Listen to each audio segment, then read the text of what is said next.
Some stars are also speaking out about how women and children are more at risk of domestic violence during the pandemic. This is something I hadn't thought of. I'm embarrassed to think of, and I want everybody to realize this. Rihanna and Twitter CEO Jack Dorsey, they're teaming up to donate $4.2 million to help domestic violence victims in Los Angeles who are now being turned away from shelters during the shutdown.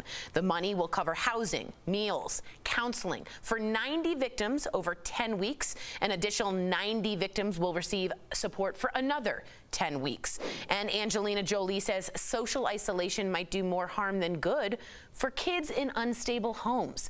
In an op-ed in Time magazine, Angelina writes that children are especially vulnerable to being victimized while they are away and from their friends and teachers. I hadn't thought that school could be a refuge for a lot of people in an abusive situation, and now they can't escape. Jeff, how does this speak to you? And talk to me about your new love for Jack Dorsey. Yeah, I was like you, Tori. I didn't even think about this, and there's so many other things that people watching are going through problems that I don't even realize, which makes me sound ignorant on television. I don't mean to be ignorant to other people's problems, but we all have our own. Again, Rihanna, I totally get her stepping up. She's dealt with this in the past in a very public way, so good on Rihanna for stepping up. And Jack Dorsey, I mean, this is a guy I knew very little about, and it's someone that I want to learn a lot more about. He gave $1 billion of his own money to fight the coronavirus. Now he's partnering with Rihanna. So, I mean, hats off to both of them, but Jack Dorsey, I want to learn more about you. I definitely do, too. What do you think about this? Rihanna's definitely had, as Jeff said with Chris Brown, a pretty public bout with violence. How do you feel about this, Erica?